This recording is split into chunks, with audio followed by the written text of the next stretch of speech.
Hola chicas y chicos de sexto semestre, bienvenidos a una clase más. Estamos viendo parte de la metodología de la iniciativa de ciudades emergentes y sostenibles. Vamos a seguir con esto, pero antes vamos a hablar un poco de su trabajo final, ¿va? Que va a ser el que entreguen como examen y el que se entrega como para todos los demás rubros. Todavía no lo publico en Classroom, ¿no? Les quiero subir más material, pero la verdad es que no he tenido tiempo en estas del martes para acá, ¿no? Pero básicamente el trabajo va a consistir de tres partes. Cuatro. Uno, lo que ya tienen, ¿no? Es decir, lo que ya han trabajado, lo que han hecho hasta este momento conmigo.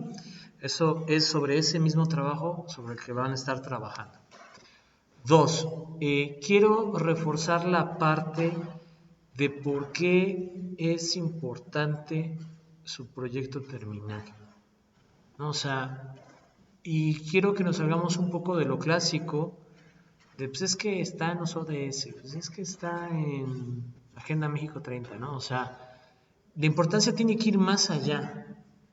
¿Por qué vale la pena estudiar o no estudiar este proyecto terminal, ¿no? O sea, ¿por qué vale la pena hacerlo? ¿En dónde radica la importancia para ustedes? Entonces, esta serie de preguntas guía van a estar ahí en el Classroom para facilitar la construcción de esta etapa, pero sí decirles y adelantarles, ¿no?, que va a ser así. Es muy probable que lo publique el día lunes, ¿no? Este trabajo se entregaría el lunes 16 de mayo, ¿no? O sea, tendrían básicamente una semana, un poquito más de una semana para hacerlo. Esa es una parte. La otra parte importante del trabajo es indicadores propios. ¿Cómo medimos o cómo vamos a medir su trabajo? Y yo creo que la parte de indicadores la podemos hacer un poco más específica. Es decir, se va a dividir en dos partes. En la primera parte, los indicadores que ustedes van a proponer van a servir para demostrar la importancia de la problemática, ¿no? O sea, los indicadores del inicio que ustedes van a rastrear, que ustedes van a buscar, indicador, índice, etc., servirá para demostrar por qué es importante el problema y cómo nos encontramos actualmente en la situación que ustedes quieran atender, ¿no? O sea, no todo tiene que ser una problemática, algunas son propuestas de ordenamiento, etc.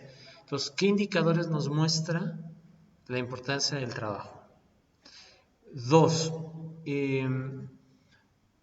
los mismos indicadores servirán hacia la parte final del trabajo, que es como el otro elemento, donde establecerán cómo medimos el éxito de la propuesta solución, ¿no? Entonces, vamos a resumir.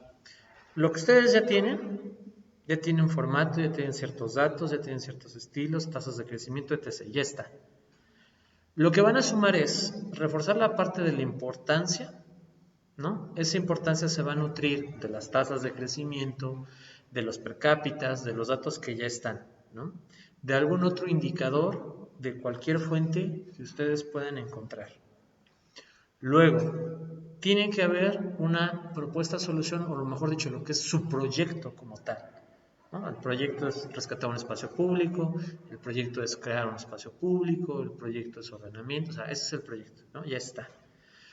Ahora, una vez que describen qué es el proyecto o qué quieren hacer, que es con sus palabras, será qué indicadores van a probar su éxito. O sea, ahí no existen, ¿me explico? O sea, ahí los van a proponer.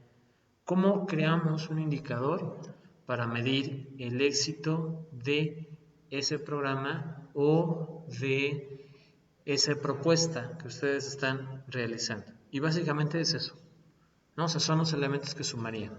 El apartado de importancia, con los datos que ya tenemos, con algunos otros datos, resaltando la importancia del proyecto. ¿Qué es el proyecto? O sea, ¿cuál sería el plan de acción? ¿Cuáles son las cosas que quieren crear? Etc, etc.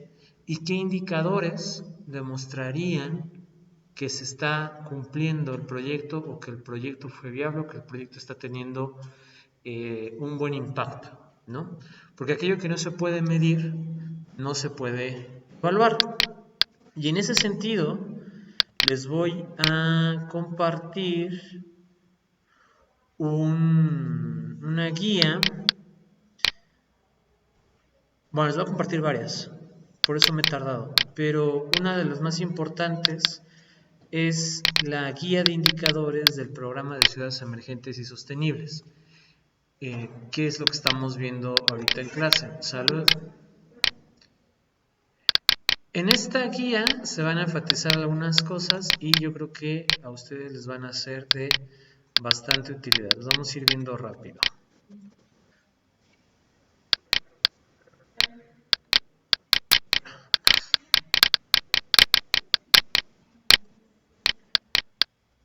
A ver, esta guía que les voy a subir el fin de semana dice lo siguiente: teniendo en cuenta la necesidad de un diagnóstico rápido, el programa ha definido indicadores que cumplan con los siguientes criterios: representatividad, universalidad, facilidad de recopilación y objetividad. Todo buen indicador que ustedes creen necesita estos 4 elementos. Todo en la realidad es susceptible de ser medido. Ajá. Si nosotros no medimos o dimensionamos nuestra realidad, no la podemos estudiar, ¿no? Así de sencillo. Por ejemplo, nosotros podemos estudiar pobreza porque hemos definido una línea de qué es ser pobre y qué no es ser pobre. Y a partir de ahí hemos creado o hemos gestado esta serie de indicadores para estudiarla. Piso de tierra, condiciones de vivienda, condiciones nutrimencionales, ingreso, ¿no? Lugar de residencia. Son indicadores que nos prueban o nos demuestran si hay o no hay pobreza en una persona, en una región, etc. Si nosotros queremos ver, por ejemplo, en algo más común, un noviazgo, si queremos decir es un buen noviazgo, ¿cómo lo decimos? O sea, porque si lo decimos solo por cómo nos sentimos y que estamos en las nubes y todo es color de rosas, vamos a ser muy subjetivos, ¿no? ¿Cómo le dices a una chica, quizás, no sé, 12 años, que te pregunta por primera vez, ¿qué es un novio, no? A lo mejor 10, no sé, depende. ¿Cómo le explicas que es un buen noviazgo? ¿No? Y hay indicadores, aunque no lo crean, ¿no? Que no te grite, que no te violente, que te respete, o sea. Pero a lo mejor hasta podríamos ser más específicos o quisquillosos si lo quisiéramos, ¿no? Cada que te manda mensaje, ¿no? Ah, pues es un mensaje por hora mientras está despierto, 10, ¿no? Pero si solo es uno cada 2, ah, pues 8, ¿no? Y le pueden ir asignando calificaciones, ¿no? Y de los 3 novios que tienen al mismo tiempo, pues cuál es el mejor, ¿no? ¿No es cierto? ¿No? O sea, y ¿no? Podemos sacar a lo mejor qué se espera en una relación. O lo podemos ver en un trabajo, ¿no? En un trabajo podemos valorar, a ver, ¿cuánto tiempo voy a trabajar? ¿A qué distancia está el trabajo de mi casa? ¿Cuánto me gasto en traslado? En tiempo y en dinero. ¿Qué voy a hacer en el trabajo? ¿Qué tanto me gusta lo que tengo que hacer en el trabajo?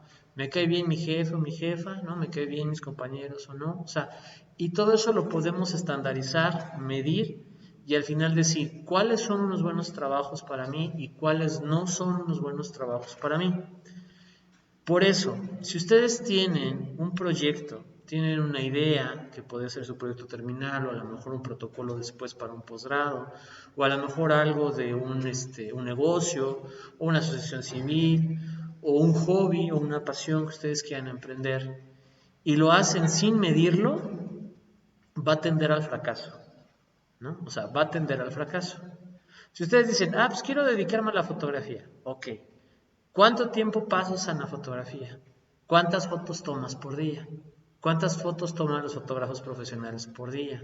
¿Qué cámaras usan? ¿No? ¿Qué resolución? ¿Qué ángulo? ¿Qué luz? ¿Qué contraste? ¿Qué nitidez?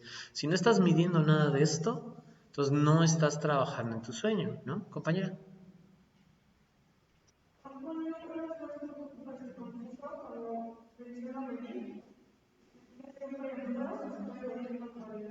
¿Por qué? Por ejemplo. Ah, muy bien. Medir siempre va a llevar una connotación cuantitativa, pero lo cualitativo se puede medir y hay técnicas para eso, ¿no? Se llaman rangos, ¿no? O sea, medidas de rango.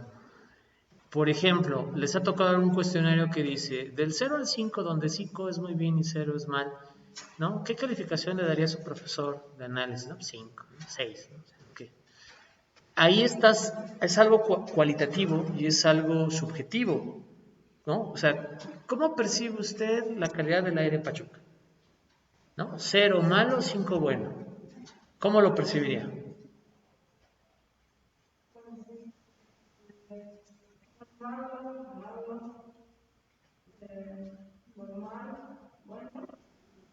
Exacto, ¿no? Lo entendió muy bien. Entonces, hay maneras de medir lo cualitativo o las percepciones, de cuantificarlas.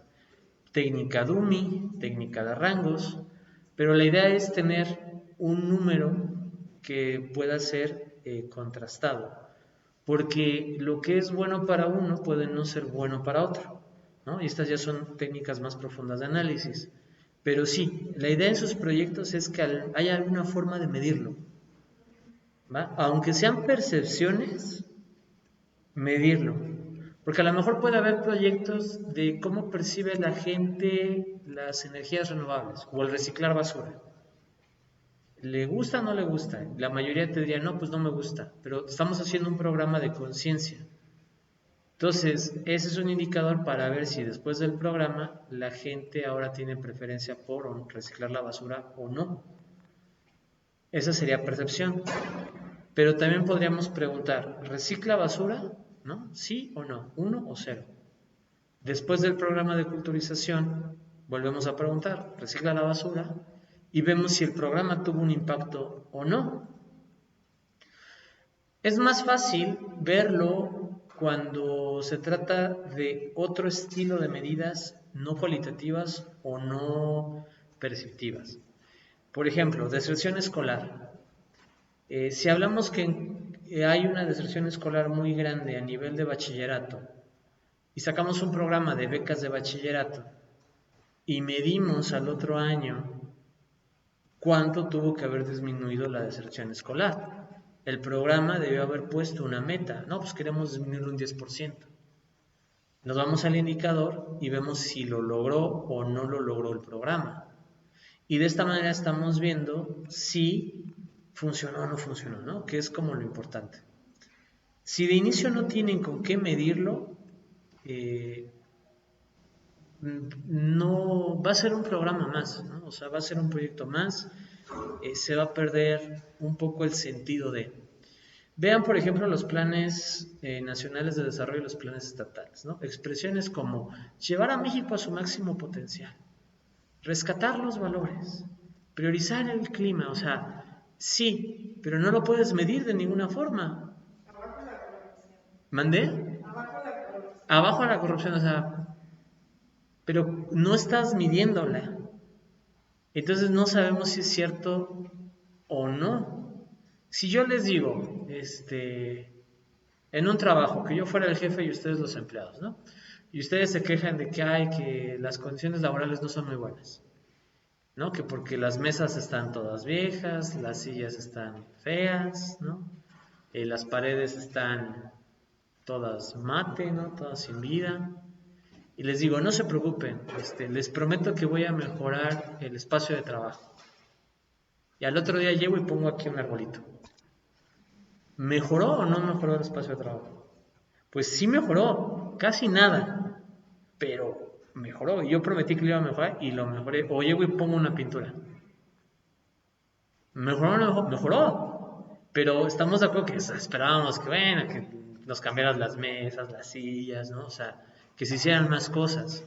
Entonces, cuando vienes y lo planteas y dices, bueno, pero vamos a mejorar el mobiliario, vamos a cambiar 14 mesas, vamos a poner 28 sillas, ¿no?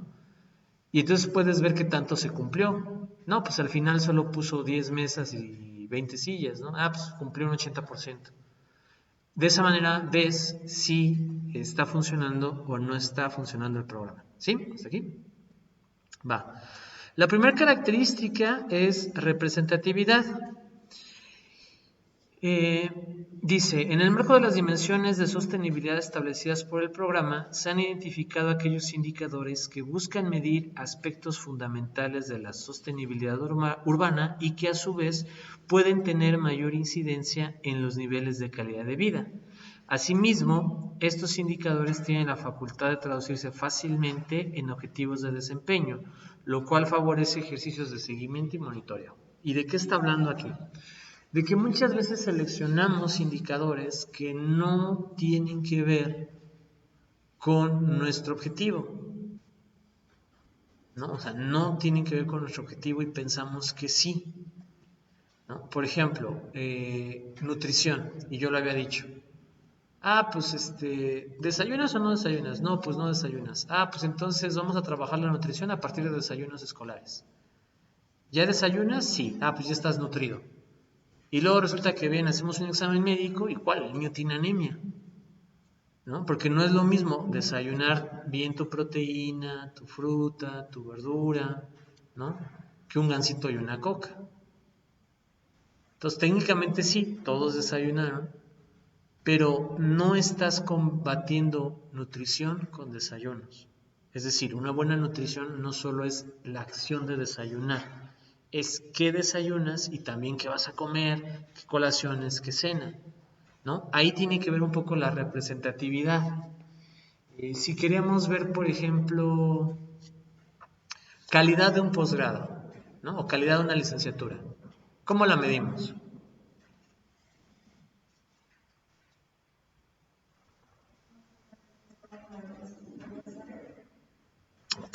¿Por qué a los profesores? Sí, pero ¿qué pasa si nos lo hace y salimos muy bien y ustedes muy mal? No está midiendo la calidad, ¿no? Ahí, a eso me refiero. Pero ojo, exactamente eso es lo que nos tiene que pasar. Tenemos que sentarnos a ver si lo que estamos planteando realmente mide lo que queremos afectar o lo que queremos mejorar, ¿no? Porque si no, pues estamos mal, ¿no? Otro ejemplo, por ejemplo, ¿cómo medimos calidad de vida? ¿No? Y esa es complicada.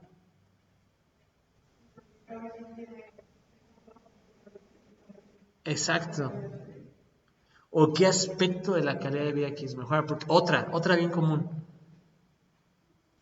¿Cómo medimos la calidad educativa? Educativa. Porque México dice grado de escolaridad, ya subimos a 9 puntos y algo, pero es grado de escolaridad, no calidad educativa. Es la misma calidad educativa eh, los que egresan de aquí de ciencias políticas, que los que egresan del ITLA, que los que egresan de la UNAM o que de los que ingresan de Flaxo. No, algunos más, algunos menos, pero todos son licenciados o licenciadas en ciencia política. Entonces, ahí hay que tener cuidado con la representatividad del indicador. ¿Qué está midiendo y a quién está midiendo realmente cada uno de estos indicadores? Y si se van a traducir en que nos van a servir para nuestro trabajo o no. ¿Hasta ahí todo bien?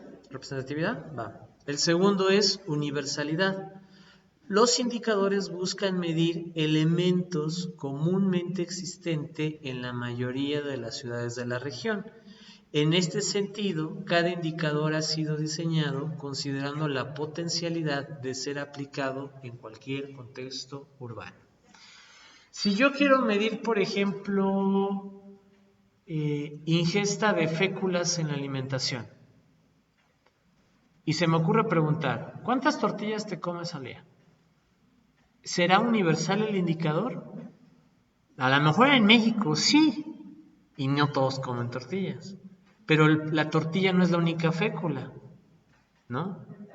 Ajá, el pan, la harina, el trigo, ¿no? O sea, hay más féculas.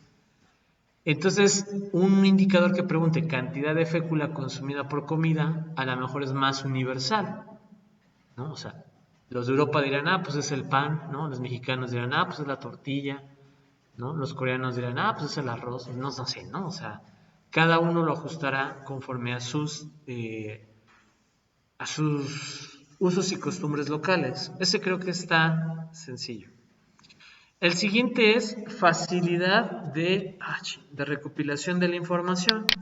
Y aquí viene una de las cosas por las que muchos programas, muchos proyectos se caen, porque no existe el modo de recopilar la información, ¿no?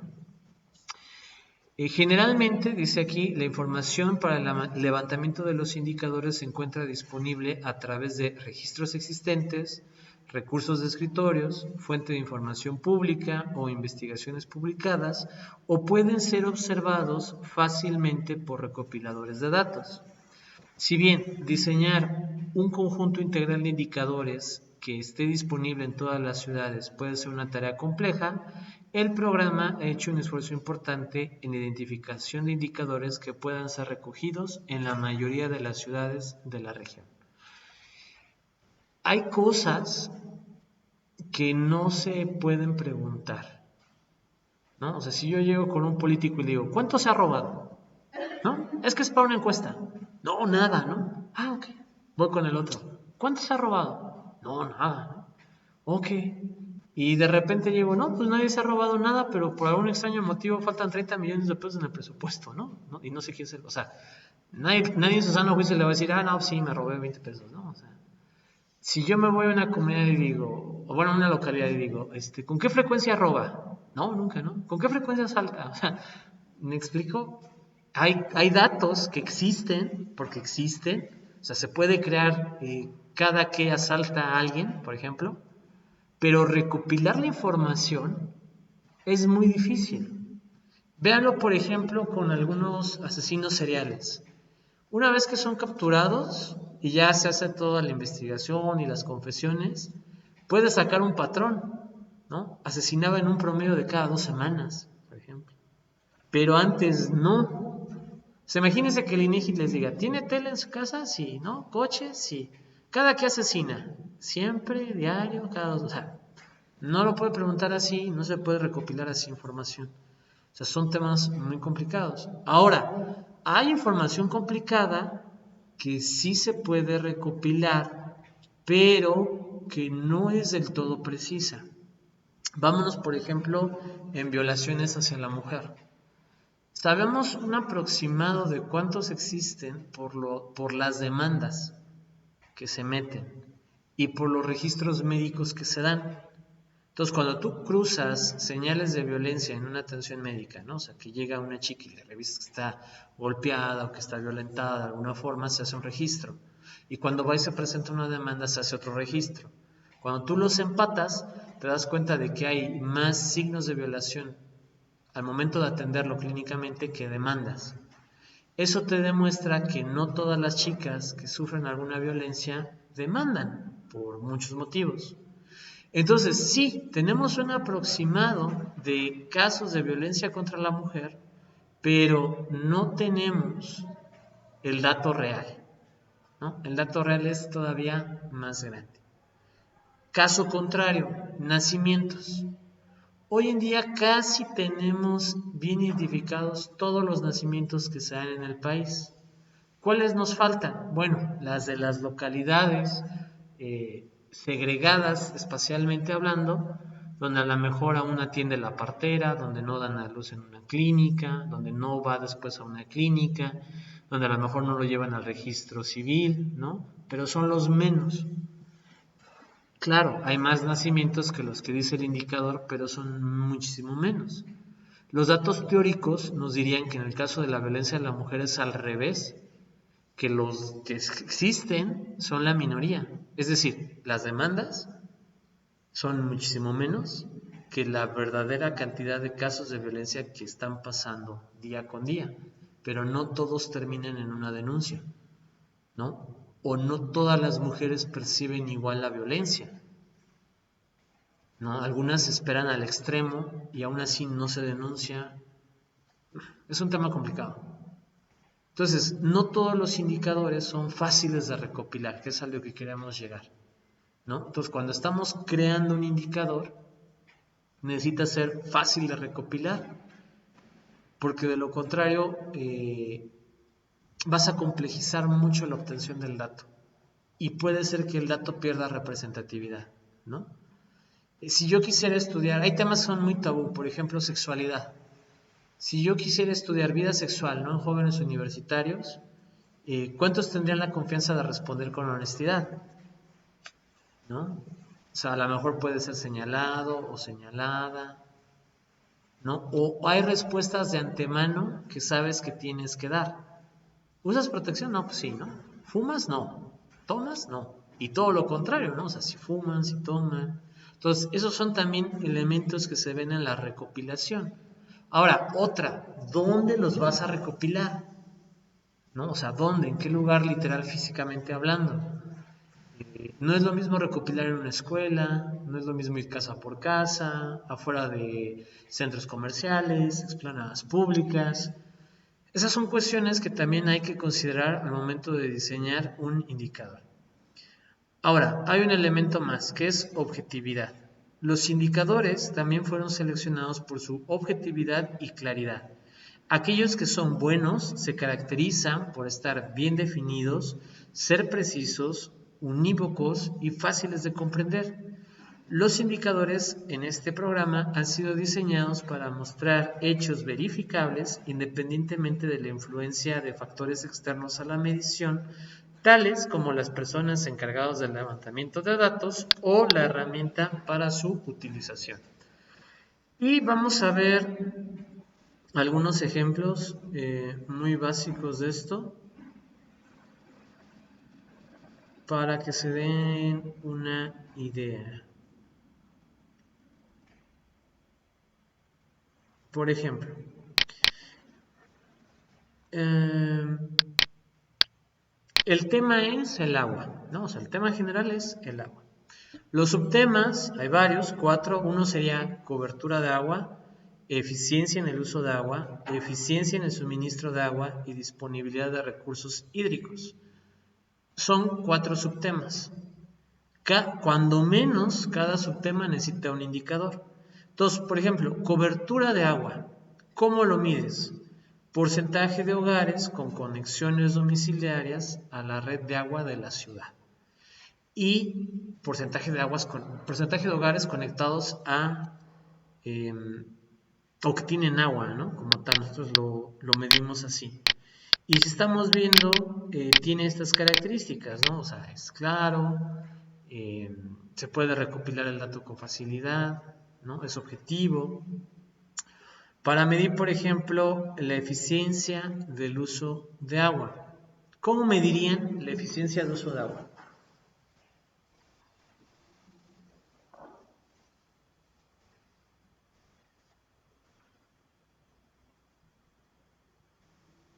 Uh-huh.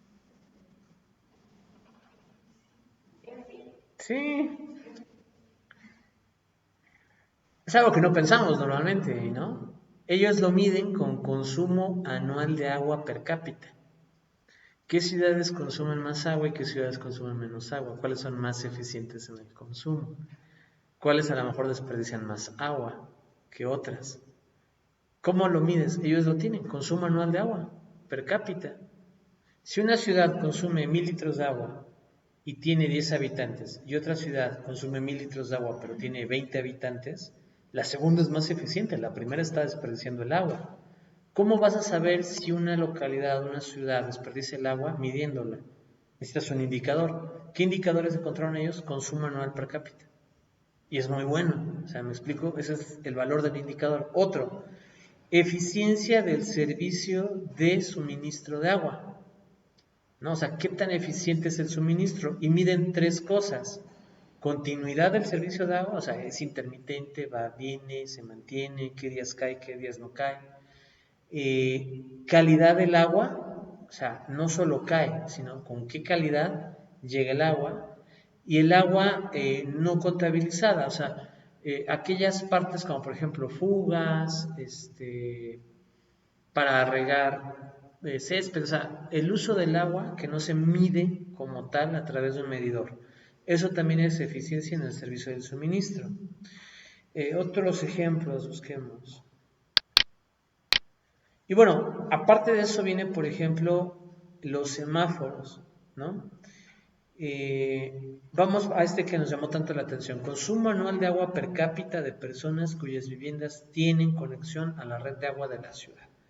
¿Cuándo estamos bien? ¿Cuándo estamos mal? Los valores de referencia nos dicen que el litro de una persona por día debe de consumir al año, si una persona consume al año entre 120 y 200 litros, está bien, es un consumo eficiente. Pero si empieza a consumir de 200 a 250, es un semáforo amarillo, ¿no? O sea, aquí empieza a haber un sobreconsumo. Y si consume de 250 hacia arriba, esto ya es un semáforo rojo y no es eficiente. Entonces, ahora sí, con esta semaforización, con esta medición, tú puedes saber si, uno, eres eficiente, o si estás bien o no estás bien, como lo decía su compañera, ¿no? En una situación de tu vida. Si antes de medirlo no lo podías saber, ¿cuidas el agua o tienes un consumo eficiente? Sí, ¿por qué? Pues porque me baño en 5 minutos y le pongo una botella de 2 litros al excusado. Ok, eso no te dice nada, porque no es lo mismo bañarte en 5 minutos con una cubeta que a lo mejor con una de estas regaderas que te avientan agua por todos lados, ¿no? O no, es que yo no lavo el carro con manguera, lo lavo con cubeta, ok. ¿Es eficiente? Depende. ¿Qué tal si a la manguera es una manguera de presión que usa menos agua, ¿no? Y a cubetadas le echas 30 cubetadas. No es una manera eficiente de medirlo, porque no cumple los criterios que vimos. Lo eficiente es esto. A ver, vamos a cambiarla. ¿Cuál es tu consumo de litros promedio al año? Y estoy seguro que nosotros ni lo sabemos, ¿no? No nos metemos a ver el recibo, ¿cuánto estamos consumiendo al año? ¿Somos eficientes o no? Esta es una manera de medir esto, ¿no? Vamos a buscar otro que esté interesante. A ver. No, me quiero cambiar de tema.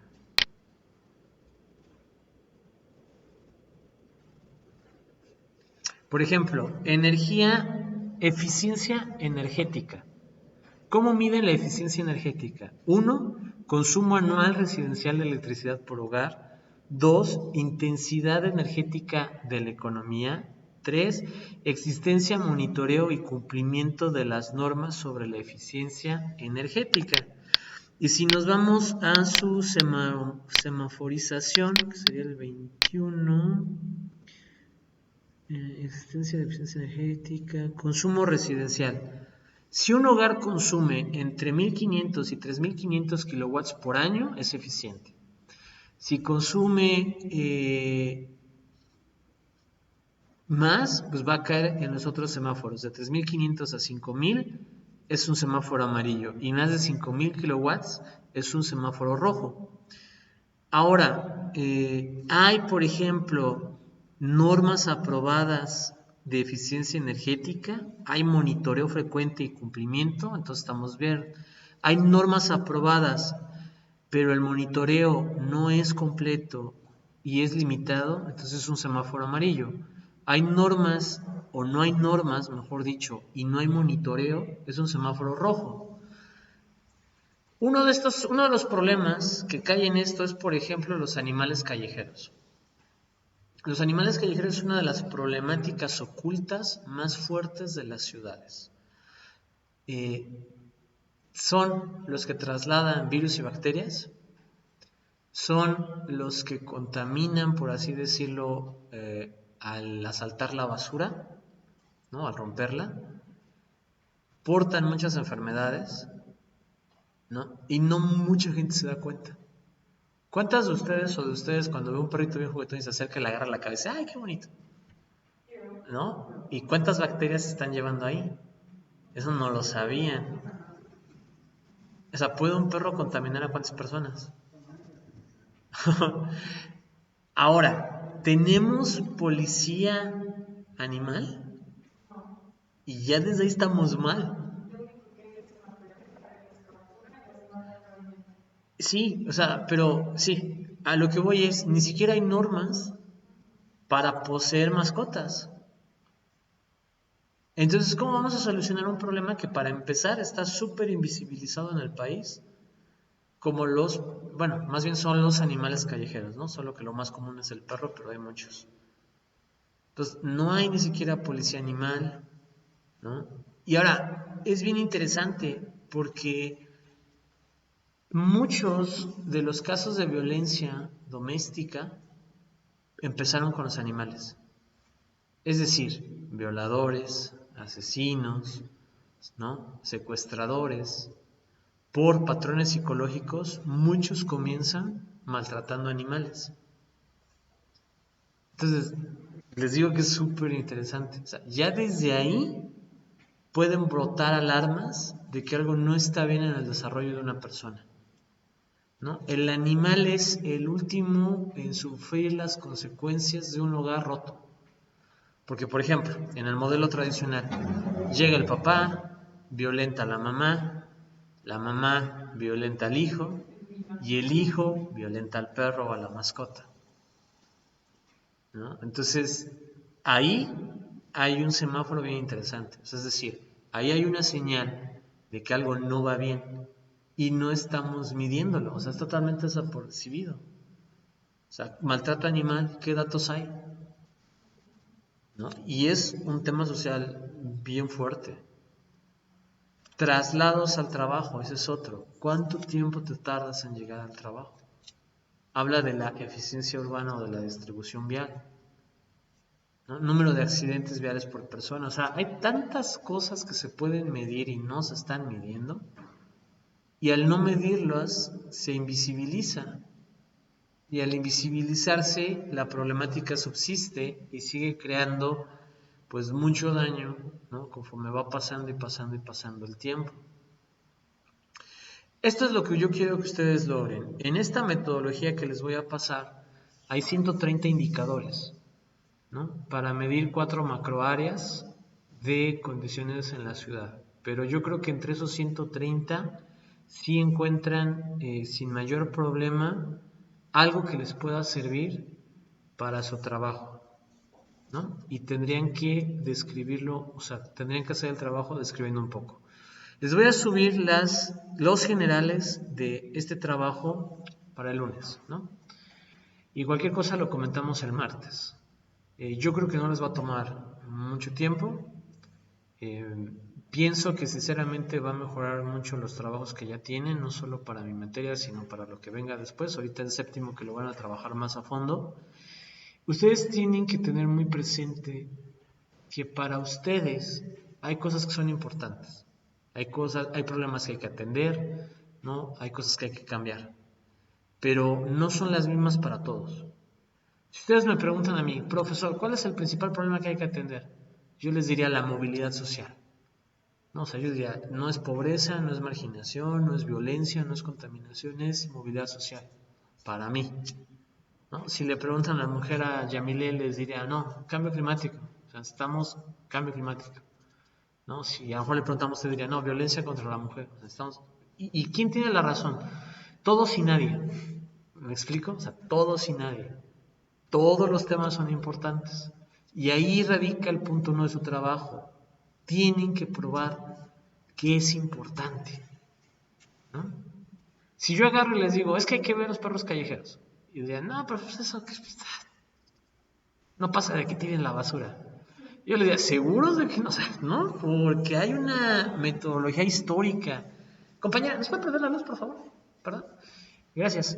Hay una metodología histórica de cómo problemas ferales han incidido en el desarrollo de sociedades que en serio da miedo, ¿no? Y es en serio que son transmisores de enfermedades. Por ejemplo, un gato. Imagínense que el COVID se pudiera contagiar más fácil entre gatos y personas. ¿Cómo son los gatos? ¿No? Si salen de la casa, se pasean por toda la ciudad y conviven con todos los gatos a veces por haber, ¿cómo pudo haber sido el contagio a través de los felinos? ¿No? Aún más intenso. Entonces, hay cosas que no se están midiendo, que se deben de medir, y hay problemas que no se están hablando, que se debería de hablar. ¿De qué radica el hablar o no hablar de un problema? De la importancia que demostremos que tiene. Si probamos todo lo que pueda afectar, todos los elementos que lo integran, entonces nuestro problema será importante. Si no, no. ¿Preguntas y comentarios hasta aquí? Va.